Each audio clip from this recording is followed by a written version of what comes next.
할렐루야. 주 예수의 은혜와 평강이 있을지어다. 오늘은 우리 주님께서 십자가에 못 박혀 죽으신 고난일이 있는 고난주간을 시작하는 첫날입니다. 고난주일이라고도 하고 종려주일이라고도 하죠. 우리들이 주님의 고난을 어느 특정한 한 시기에만 살피는 것은 아니죠.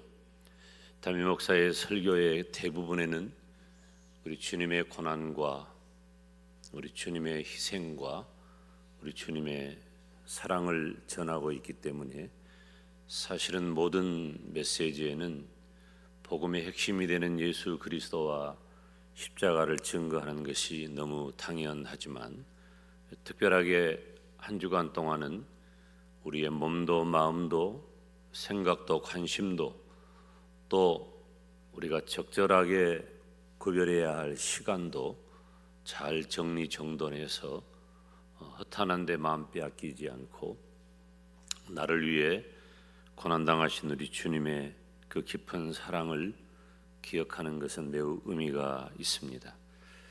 오늘 낮 시간에도 말씀을 전했지만 이 시간에는 함께 읽은 말씀을 배경으로 한 우리 주님께서 당하신 예수님께서 당하신 고난의 모습에 대한 말씀을 살피고자 합니다.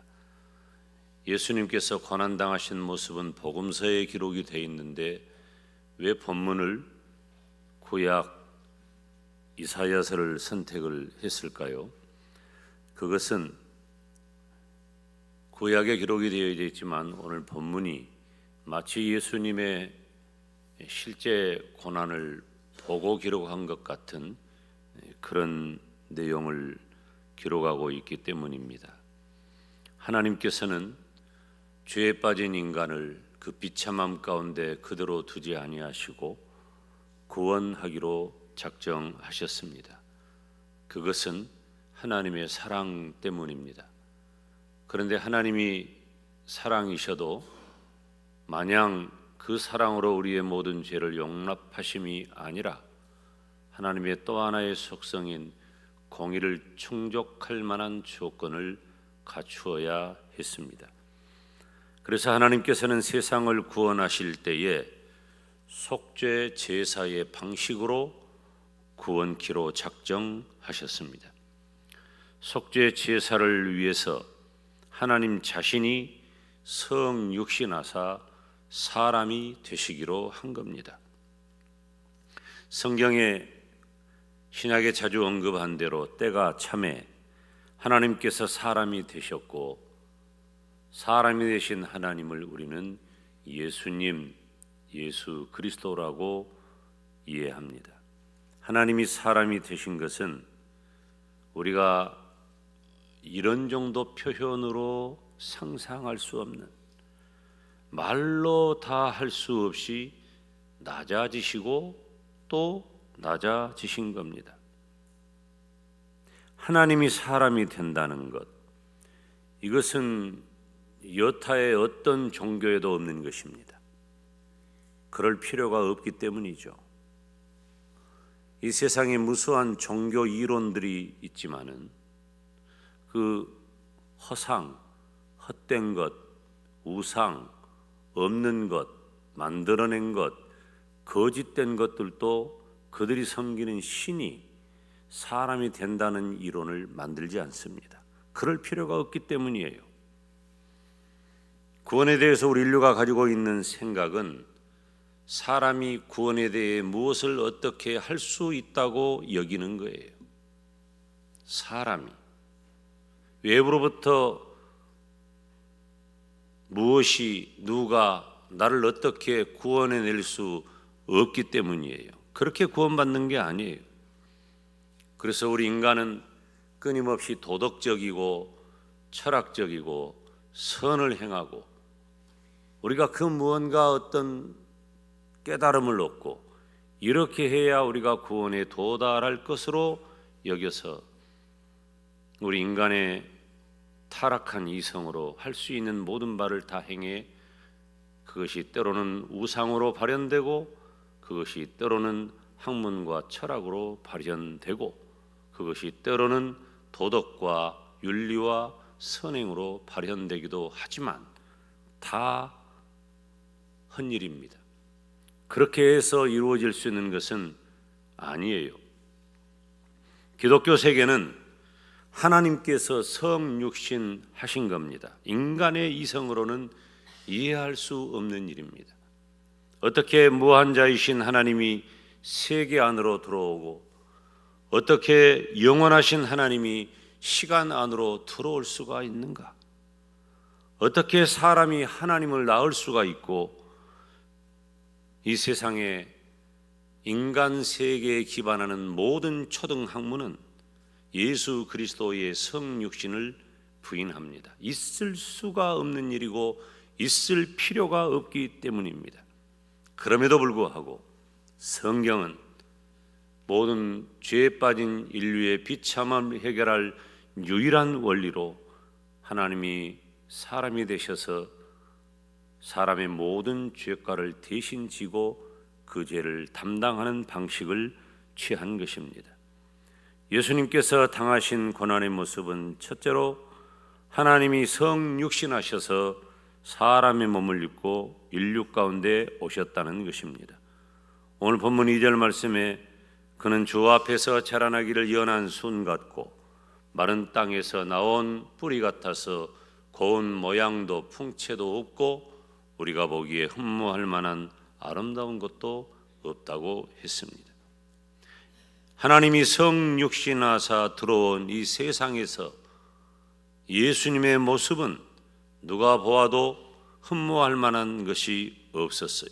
오히려 이 세상은 죄의 세력과 악의 세력이 지배하고 역사하는 공간입니다. 그러므로 사람의 몸을 입고 예수님께서 이 세상에 들어오신 것 자체가 말할 수 없는 고난입니다.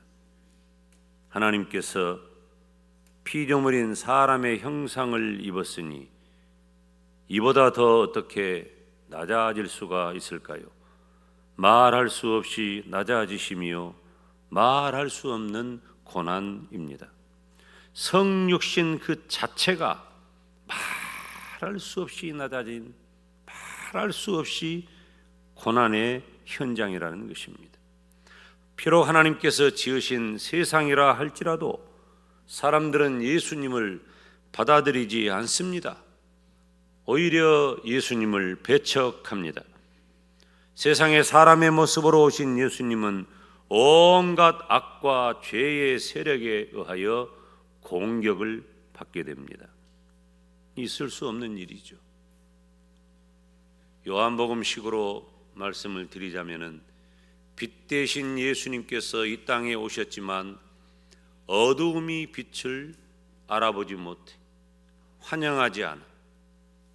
빛을 알아보지 못하는 어두움은 이 세상에 없습니다. 논리적으로 설명이 되지 않아요.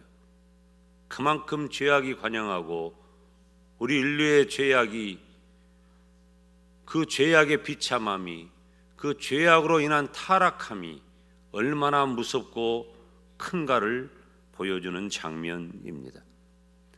뿐만 아니라 세상에 사람의 모습으로 오신 예수님은 모든 악과 죄의 세력에 의한 공격을 받게 되는데 예수님에 대한 공격과 비난, 핍박 그 모든 것은 예수님의 삶을 외롭게 했고 외로운 그 삶의 마지막 단계에서 그 처절함은 더해 갔습니다. 우리 주님께서 겟세마네 동산에서 십자가를 놓고 기도할 때에 처절한 사투였습니다. 마지막 사단과의 싸움이었습니다. 그런데 누구보다도 우리 주님을 잘 알고 이해하고 함께 했고 우리 주님을 위하여 생명이라도 바칠 것만 같았던 제자들마저도 예수님을 돕지 못했고 예수님과 함께하지 못해서 그 모든 고통을 예수님 홀로 다 당하셨습니다. 어느 누구도 예수님을 돕고 위로하고 격려하지 않았습니다. 예수님은 버려졌습니다. 예수님은 버려져서 세상의 모든 죄를 홀로 지셨습니다. 가야바의 법정에서도, 헤롯의 법정에서도, 빌라도의 법정에서도 희롱과 모욕이 극에 달했어도 아무도 예수님을 편들지 않았습니다. 예수님은 그 모든 수치를 다 홀로 감당하셨습니다. 사람의 모습으로 인류 가운데 오신 예수님은 어느 누구에도 환영받지 못하고 어느 누구에게도 하나 되어 편들지 못하는 지극히 고독하게 버려진 존재가 되었습니다. 두 번째로 고난의 극치는 십자가에서 버림받은 것입니다. 오늘 본문 3절 말씀을 우리가 함께 읽습니다. 그는 멸시를 받아 사람들에게 버림받았으며 간고를 많이 겪었으며 질고를 아는 자라. 마치 사람들이 그에게서 얼굴을 가리는 것 같이 멸시를 당하였고 우리도 그를 귀히 여기지 아니하였도다. 아멘. 그는 멸시를 받아 사람들에게 버림받았고 간고를 많이 겪었고 질고를 아는 자라. 마치 사람들이 그에게서 얼굴을 가리는 것 같이 멸시를 당하였고 우리 또한 그를 귀히 여기지 않았다. 제자들은 예수님을 버리고 도망했습니다. 제자들 뿐입니까? 예수님을 따르던 그 많은 무리들도 다 흩어졌습니다. 오히려 종려나무 가지를 흔들며 우리 주님을 환영했던 그들이 이제는 예수님을 조롱하고 모욕하는 자가 되었습니다. 빌라도의 부정한 재판 앞에서 오히려 예수님을 십자가에 못 박으라고 외치며 조롱했습니다. 예수님을 이단의 괴수로 혹은 소란케 하는 자로 매도하고 예수님을 죽여서 그들은 오히려 승리했다고 외치는 자가 되었습니다.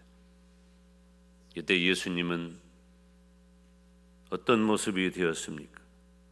예수님은 십자가에서 뼈가 부서지고 뼈가 깨어지고 살이 찢어지고 살이 떨어져 나가고 심장은 터져버린 것처럼 피가 쏟아지고 목이 말라 숨이 막혀도 따르던 모든 이들은 다 배신해 버렸고 백성들과 지도자들은 조롱하고 저주했을 때 우리 주님은 그 모든 것을 홀로 감당했습니다. 십자가를 향하신 우리 주님에게 하나님의 위로와 음성과 역사는 완전히 철수되었습니다. 예수님의 신음과 고통에도 하나님은 아무런 응답이 없었습니다. 하나님은 세상 죄를 지신 예수님을 완전히 버리셨습니다. 세상 죄를 지신 예수님을 하나님은 죄인으로 죽게 하셨습니다. 죄 때문에 하나님은 예수님을 죽음에 넘기셨습니다. 예수님은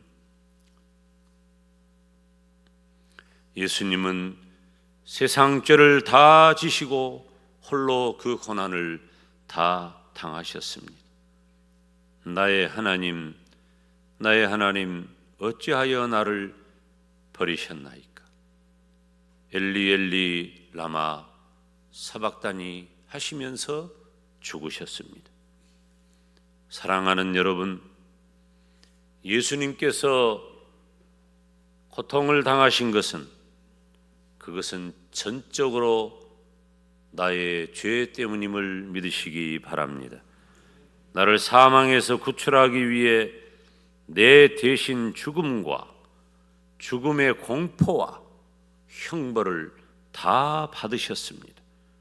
하나님께서는 예수 그리스도로 이 세상을 구원하시되 속죄 제사 방식으로 구원하시기로 작정하셨기 때문에 처참한 십자가를 지고 죽어야만 했습니다. 십자가 처형은 참으로 참혹한 죽음의 형벌입니다. 그래서 당시는 로마 시대이기 때문에 로마 시민권자에게는 십자가형을 적용하지 않는다 할 정도로 잔인한 것이 십자가형입니다. 십자가형에 처해진 자는 반역자나 도저히 용서받지 못하는 사회 중범죄자, 그들을 처형하는 방법이었습니다.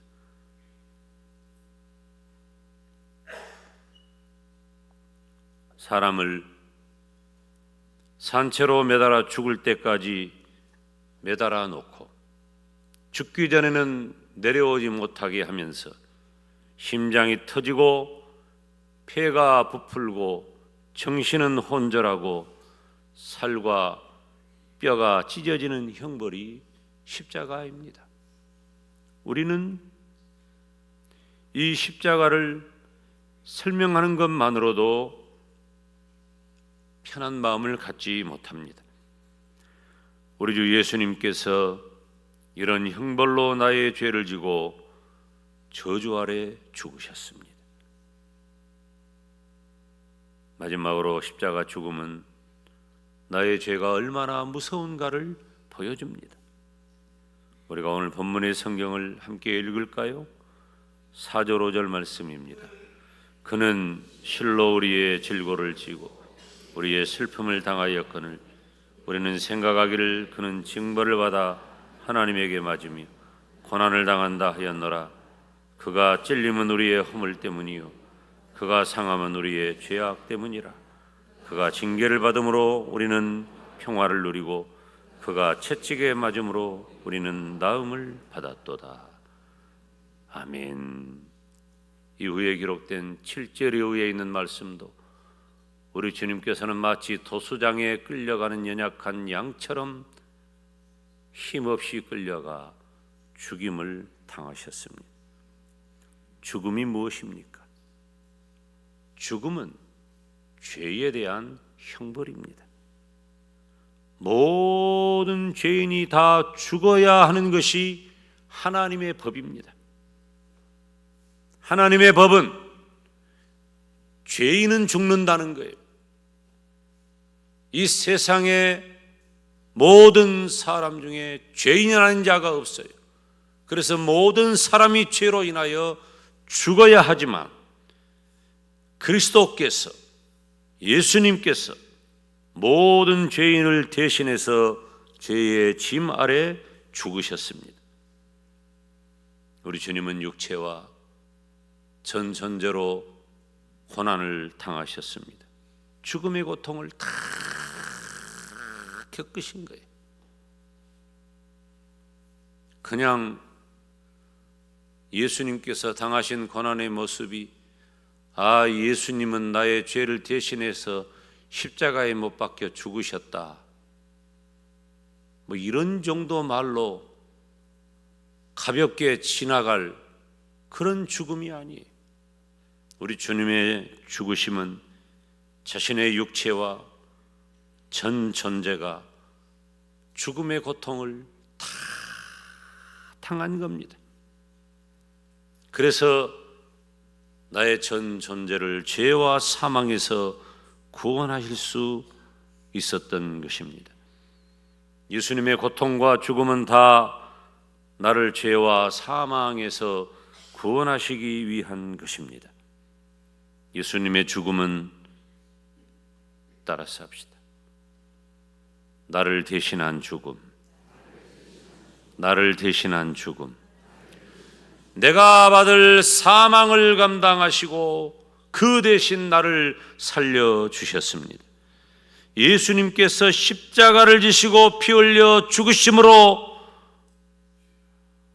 나를 원수된 하나님과 화해시키셨습니다. 죄에 대한 사망의 법을 우리 주님께서 친히 흘리신 피와 죽음으로 해결해 주셨습니다. 예수님은 속죄 제사에서 이 세상 죄를 담당한 나의 죄를 담당한 어린 양으로 죽으셨습니다. 하나님의 어린 양 예수님의 몸을 바쳐서 속죄 제사를 드림으로 나의 죄를 단번에 제거하고 완전한 제사를 이루셨습니다. 한 번의 제사로 완전한 속죄 제사를 이루신 겁니다.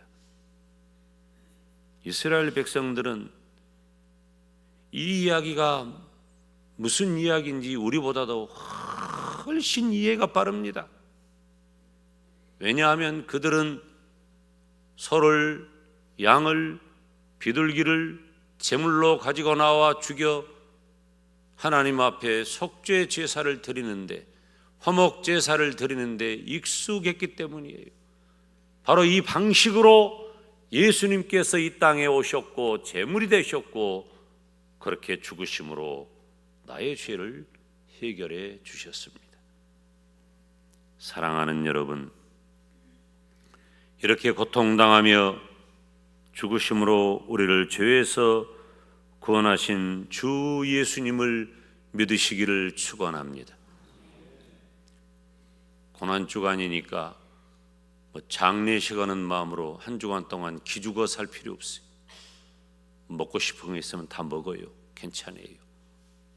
그런데 죄된 생각, 죄된 마음, 죄된 자리, 무엇보다도 예수 그리스도와 십자가 앞에서 내 마음에 응어리지고 해결하지 못한 것들 다 풀어야 돼.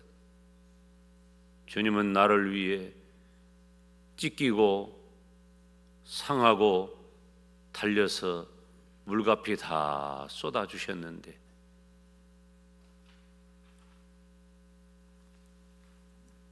예수님께서 당하신 고난의 그 모습을 보면서 우리는 예수님을 믿을 뿐만 아니라 찬양하고 복음 되신 예수님 전하기를 주님의 이름으로 축원합니다. 기도하겠습니다.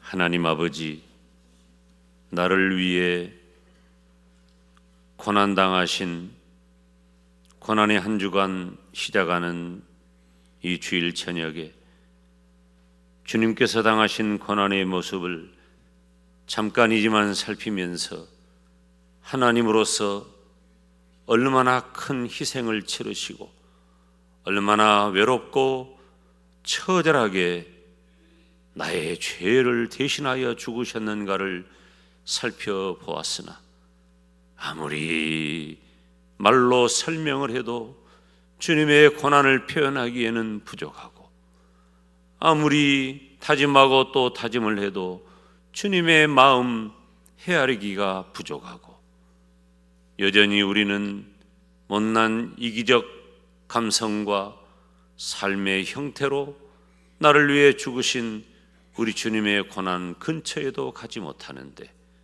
하나님 한 주간 동안 지내면서 나를 위해 당하신 우리 주님의 고난의 모습을 기억하며 진실하게 복음 되신 예수님을 내 마음에 모시고 복음에 따라 살아가는 우리 모두가 되게 하여 주시옵소서. 예수님의 이름으로 기도하옵나이다. 아멘.